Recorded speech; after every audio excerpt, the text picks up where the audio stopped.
Welcome back to the channel, everybody. Today we have the Franks, the birth of modern Europe. This was a recommendation, and someone did donate, so therefore they skipped the list. Shout out to you, or they skipped the line, and I'm gonna get this out there for them. But with that being said, we're smoking all my dragons, divine righteous, almighty greats, overachieving, never slacking. Let's get into some history. Here we go. After the Great Migration of peoples, the map of Europe changed significantly. In Western Europe, on the lands of the Roman Empire, new states emerged, which historians called barbarian kingdoms, because power in these states was held by Germanic barbarians who had come from across the Rhine. One such tribe were the Franks, who were destined to lead the next epoch in the history of Europe. The name Franks comes from the Proto-Germanic fra, meaning free. From the very beginning of their existence, the Franks were powerful and numerous, as they represented an alliance of several smaller tribes. Over time, all these tribes united into two alliances: the Salian Franks, who lived along the coast, hence their name meaning maritime in Frankish, and the Ripuarian Franks, who lived along the Rhine. Their name comes from the name of the riverbank. The leader who united the two alliances was the chief of the Salian Franks, Clovis, who came from the Merovingian family. Through marriage diplomacy, he successfully united the Franks in 485 and became their king. That same year, he began a war with the Gaul-Roman kingdom of Soissons. The following year, he defeated the Gauls in a battle near their capital Always war, always war. and captured their territories. When the Alemanni invaded Frankish territory again in 496, Clovis defeated them in the Battle of Tolbiac, and then the Franks easily subjugated half of the Alemanni lands. In 500, Clovis attacked Burgundy and won the battle at Dijon. The Franks established a protectorate over Burgundy, which remained nominally independent. But Clovis' greatest achievement was the war with the Visigoths. Using the pretext of intervening in the affairs of Burgundy, the Frankish king invaded the Visigothic kingdom in 507, won the Battle of Vuillet, and took all of southern Gaul for himself, which then constituted almost half of the Visigothic lands. Clovis expanded Frankish possessions several times over, and is considered in history the founder and first king of France. To strengthen his power, Clovis carried out administrative reforms, moved the capital to Paris, and also wrote a code of laws. But his most significant decision was the acceptance of Christianity under the Catholic Rite, in opposition to Arianism, which was then professed by the majority of Germanic tribes, and which in Rome itself was considered heresy, a distorted version of Christianity. Thus, Clovis achieved an alliance with the Church, which made it possible to consolidate power over the Franks for his dynasty. The subsequent Merovingians did not achieve the heights of Clovis. The only success of his descendants was the temporary annexation of the dependent Burgundy, but only for the Franks to soon split into 4 kingdoms. The kings of this dynasty were noted for their incompetent rule, often preferring entertainment to state affairs. It is not surprising that these rulers were dubbed by contemporaries as lazy kings. And while they sat on the throne, power in the kingdoms began to be usurped by aristocrats and administrators. The position of mayor of the palace was important for the nobility. He managed the royal palace, had access to the treasury, the guard, and all royal decrees. Thus, the mayors of the palace took over all practical power. For a long time in Austrasia, the position of mayors of the palace was held by 2 influential families, from the union of which Pepin of Herstal was born. In 680, he inherited the position of mayor of the palace from his father, and, through strength, intrigue, and diplomacy, managed to unite the 4 Frankish kingdoms. After which he focused on campaigns against the Frisians, Saxons, and Franconians, which, however, did not bring him significant success. Pepin's inheritance was received by his illegitimate son, Charles, nicknamed Martel, which means hammer. It took him 4 years to seize power and put the puppet king Chilperic II on the throne. However, even after this, the Franks constantly rebelled against him. In 719, Charles Martel managed to conquer Frisia, and by 730 he forcefully established a protectorate over Alemannia, Thuringia, and Bavaria. In 732, Arabs invaded Frankish territory on the Iberian Peninsula under the command of Abd al-Rahman and, encountering little resistance, advanced to the banks of the Loire.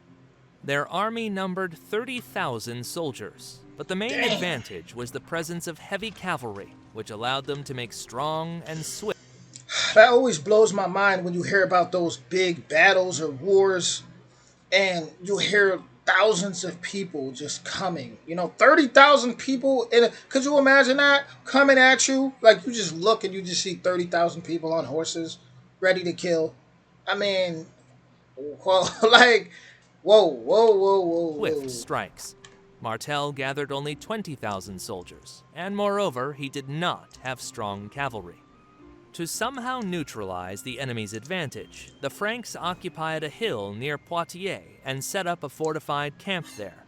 For a whole week, the Arabs unsuccessfully stormed them, and after the death of their commander, they were forced to retreat from the battlefield. Charles Martel gained fame as a victor. He, a bastard ruler who had been constantly rebelled against, now became a hero. He used his new authority to carry out reforms. Even though the Franks defeated the Arabs on foot, Martel appreciated the advantages of heavy cavalry, which easily broke through the infantry formation and almost defeated his army. Therefore, he decided to create his own cavalry. For this, he began to distribute land to his vassals in exchange for the requirement to appear for war mounted on a horse and in heavy metal armor. Thus, Charles Martel became the founder of European cavalry, which would play a dominant role on the battlefield for almost 1,000 years. Equally important was the emergence of a new aristocratic family among the Franks, named after its founder, Charles, the Carolingians. From Charles Martel, the position of mayor of the palace was inherited by his son Pepin, nicknamed Short for his short stature. However, this position did not suit him, and Pepin wanted the crown. And he found an opportunity to get it. In 751, the Pope, in exchange for military assistance, crowned Pepin the Short.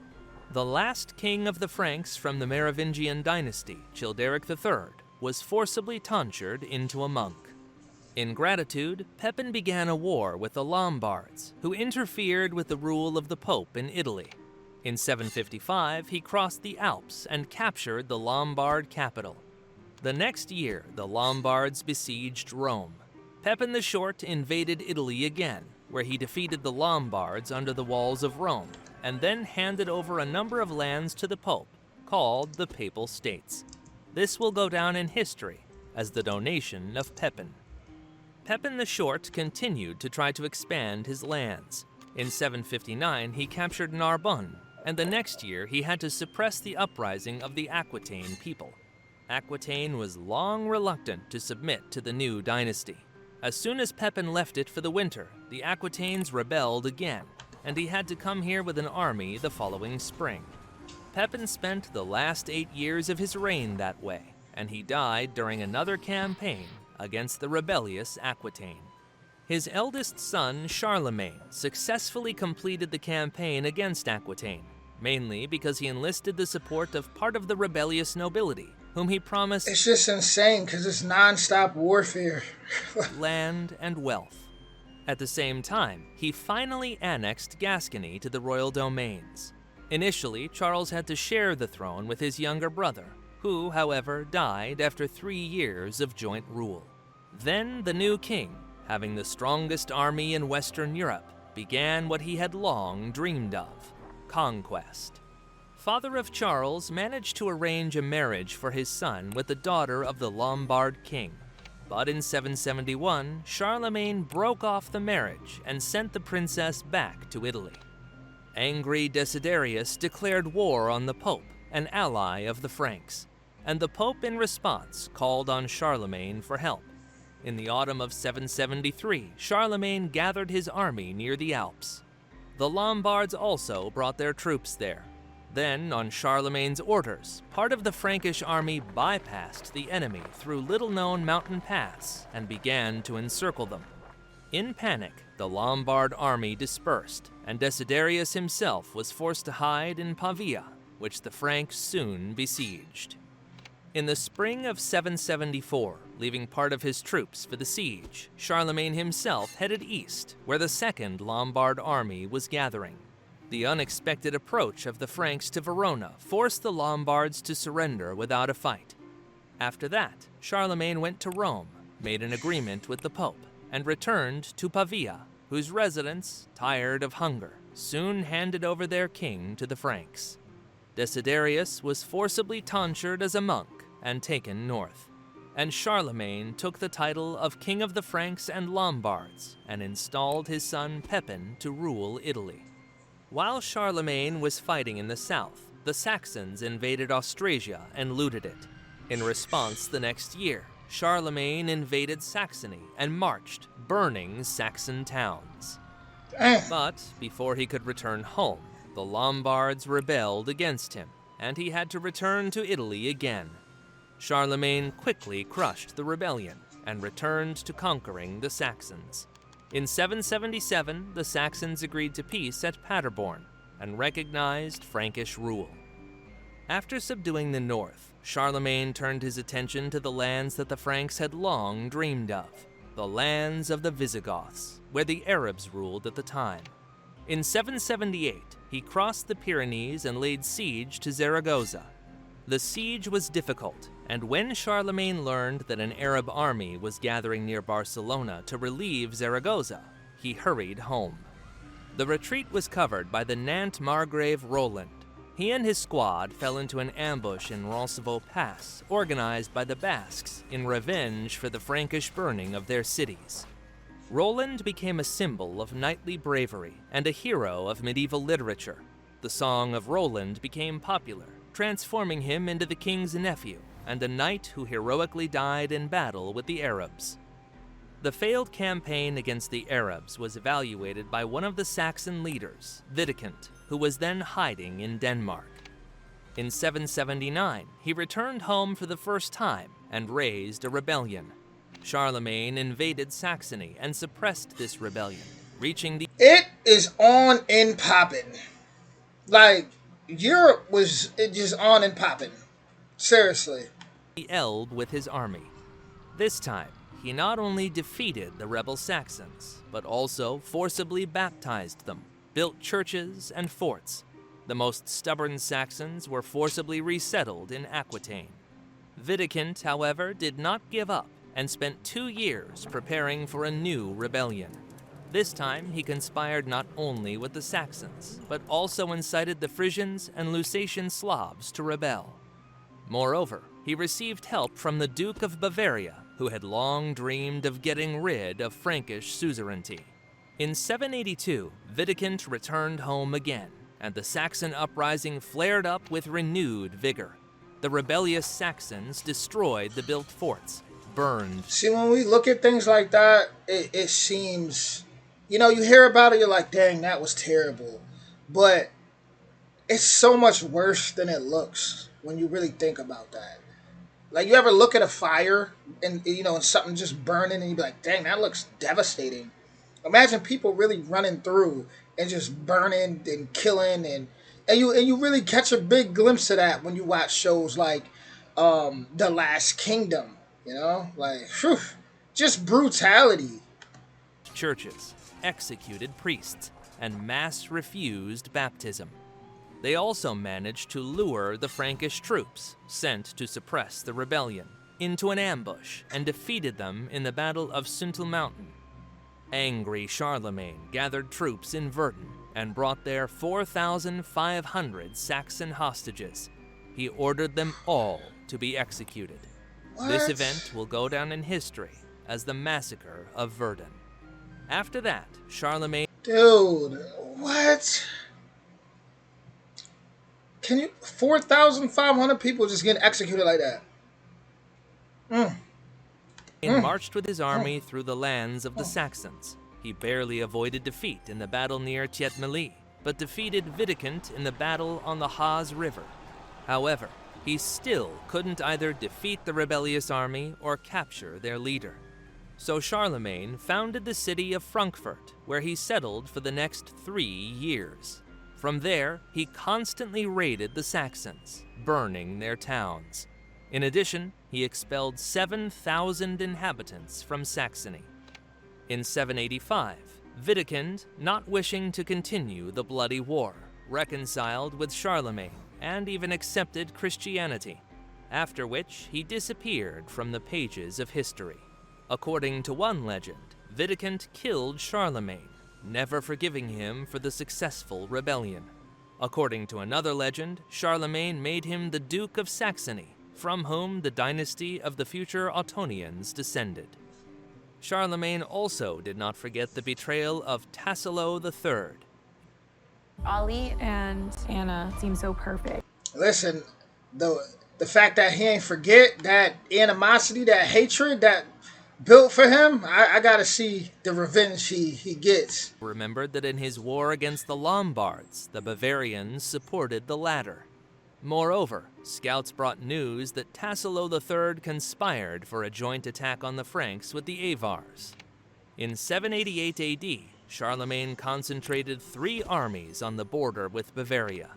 The northern one was under the command of Count Gerald of Franconia, the southern one was led by his son Pepin, and the western one was led by himself. All 3 armies began to advance simultaneously, and the Bavarians couldn't even decide whom to march against. Tassilo III capitulated without a fight and went into monasticism, and Gerald became the new Duke of Bavaria, now Bavarian. While the Franks were conquering Bavaria, the Avars invaded Italy. After plundering the Friuli region, they returned to the Danube. This became the reason for declaring war. Charlemagne invaded the Avar Khaganate, but barely avoided defeat himself and was forced to return home.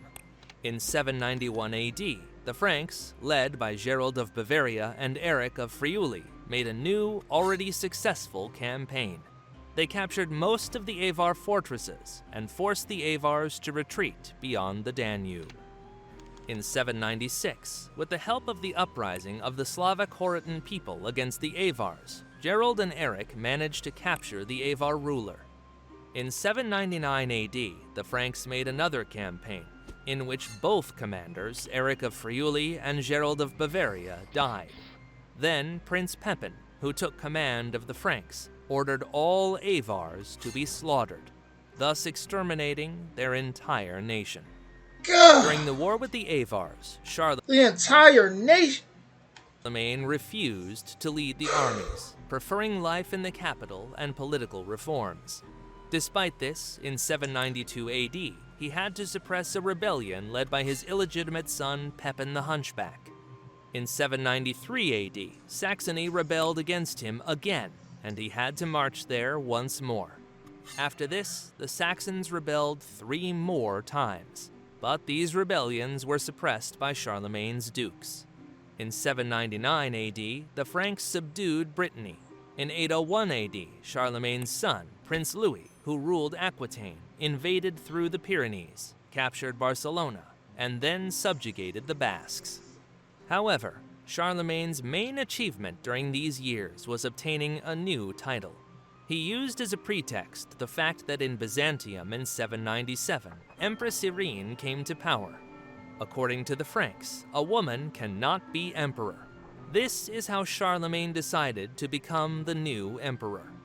The Pope, who was expelled by the Romans in 799 AD, supported Charlemagne in exchange for him returning Rome under the power of Pope. Thus, in 800 AD, on Christmas Day, the 25th of December, Charlemagne the Great was crowned Emperor of Rome, and the Frankish kingdom became an empire. Tragic for Charlemagne was the year 810, when an epidemic took the lives of his 2 eldest sons. Therefore, all his lands were inherited. An epidemic? That sounds more like some type of karmic. Listen, I personally believe. I'm gonna wait till my opinions to the end. Inherited by his 3rd son, Louis, who became the new emperor upon his father's death in 814 AD. His first decision was to expel almost all the courtly women, including his sisters, to the monastery, for which he was called the Pious. However, Louis the Pious' entire reign was marked by rebellions. In 817 AD, his nephew Bernard of Italy rebelled against him. He agreed to negotiations with the emperor, but he was captured and blinded, which led to his death.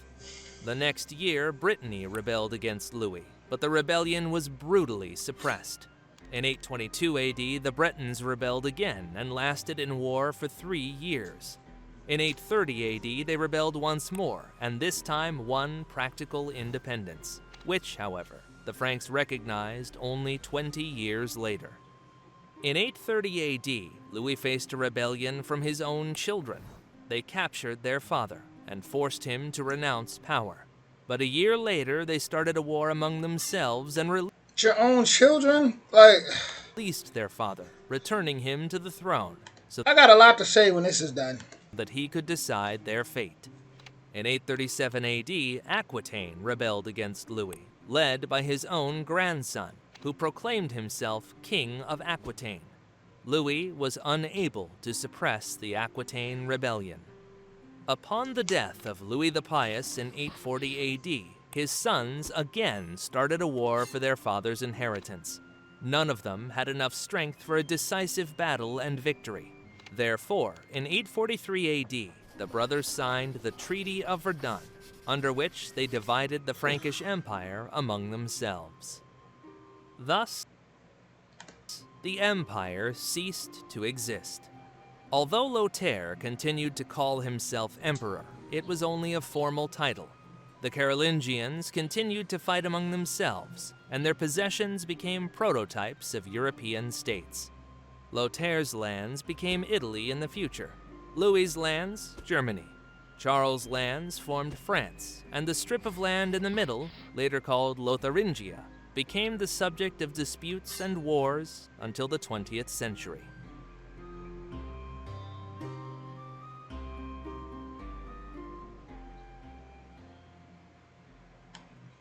That's some real Game of Thrones stuff.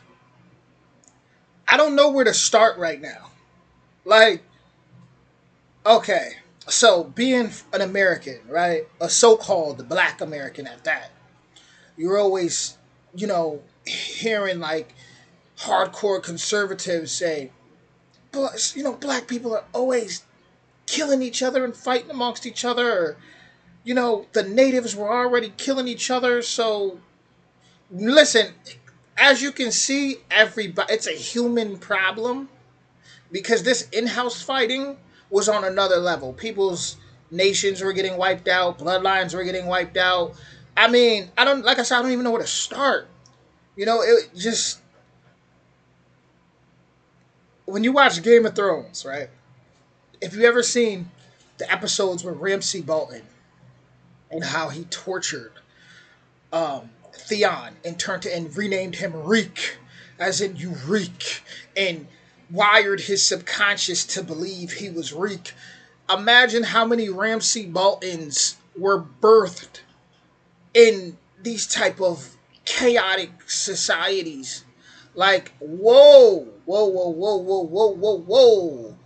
Children, going after their fathers, and then it's all about greed and power. And this is why, when it comes to history, I can't really take things and be like, oh, that was the truth. Because I remember even watching the Last Kingdom, right? With Uhtred. I remember the king saying to Uhtred, even though Uhtred helped the king win his wars, because Uhtred was raised by Vikings, that the king didn't trust him. So the king said to him, he said, listen, we write the history books, and I'm not gonna put your name anywhere. They're not even gonna know about you. You won't even exist in history. Imagine how many people off of ego and pride remixed history and told truths and lied and made themselves seem like this and told things backwards and reverse. Humans have a problem. And that's why a lot of people say to me, dragons are just fantasy. Let's say dragons weren't just fantasy. Let's say the majority of the mythical beings we've ever heard about from ancient, natives all around the world, let's just say all those were just fantasy and just, just someone just sat down one day, people just sat down and just made these things up. Why would they want to show themselves to humans? Why would they want to? I remember watching this scary movie called The Leprechaun. And in it, he said some real stuff. He said for ages, he's dealt with humans from kings and this and that. And it's always been about greed and, stealing and he hated humans. That's why he kept killing humans. Because they kept taking his gold, man. It's just crazy. It's just nonstop chaos. How can people even be, when you look at these kids running around, throwing out, gang banging, fighting each other, killing each other, right? How can you even judge them so? Don't get me wrong, I don't like it, when I see that. But how can people be so like, they're animals, they're savages, look at history. The only difference is they just don't have any power. Like, they're not kings and queens and have armies, but people will get, a random kid who's freaking 14 years old who wanted to get revenge because somebody killed his brother or his father. He could go kill somebody and get a life sentence. And then people could look at him like, yes, get him off the streets, get these monsters off the streets. But when you check history, there was people that was just annihilating nations and executing. Whoa. A lot of blood on a lot of hands. And I personally believe a lot of people throughout times, right? Whether it's what was going on in Africa, whether it was going on in America, I feel like a lot of people have reincarnated and, they're going through some serious bad stuff in life because of past lives, for sure. For sure. When you hear about that person that just had that freak accident out of nowhere, kind of got to question that. Like, maybe he did some stuff in his past life. Maybe, because this stuff is wild, man. This stuff it really is. And then it's like people, let's conquer them and force our religion on them. Well, they don't even get me started with what happened with that led all the way to Salem witch trials. Just taking out women because that woman was a witch, but was a witch in their eyes. But look at this. I will definitely be doing some Salem, just witch hunt period reactions as we move towards my favorite season of autumn. Spooky season. I got some treats for you guys for sure. But man, it was nonstop war. So I say it's like these kids when and I'd say it's the kids have it worse because you got music, you got so much that's influencing them to go and do what they do. But then again, same thing here because if you grow up, amongst all this war, you're gonna think, I don't know. And people judge me for loving snakes, right? I love ball pythons, right? I love snakes, period, but ball pythons, and I want you to look this up because I'm gonna make a point about humans. I'm coming at humans right now. I'm a human, so yeah, we're all in this together, right? So when you look at ball pythons, they have. Let's Google how many ball pythons. Hold on. How many ball pythons have killed their owner? Let's see. There is 0 ball pythons in history. 0 that have ever killed their own. You're not a ball python. A lot of these times when you hear every now and then there's someone getting strangled and may show a picture of a ball python, the whole time it was a Burmese python or something. That happens a lot. But a ball python from Western and Central Africa, the smallest species of ball python, never. There's no record of them ever killing their owner. How many humans kill each other a year. A year. Homicides account for an estimated 431,000 human deaths a year, making us by far the deadliest mammals. Our capacity for advanced tool use above and beyond that of all other animals has in some ways been our downfall, leading as it has to complex weapons that we use to kill each other. Listen, that's all I'm gonna say. When y'all see me with my snakes, because for my subscribers that been with me, like I said, I love my snakes. In my maternal lineage, it traces to Igbo land. They were highly revered for eons as messengers of the gods. So I love my ball python. I love my snakes. When I see me with those, and I just don't like snakes. But think you'd have to watch out for humans a lot more, right? But with that being said, history is wild, right? And yeah, we'll be back with more. We will. Let me know what y'all think about that in the comments. And I know when you deal with history, you deal with a lot of ego. You deal with a lot of pride with people. Ego and pride. Personally, I'm not with it. I'm not even, with all the prideful, just say, dude, whatever. You want a Caribbean flag from over here and this and flags everywhere, great. But ultimately, I look at the soul. And, I look at the soul because, as you can see, people were going to war with their own kids. So that's pretty wild. With that being said, original link in the description. I'll be back with more soon. Much love, yeah.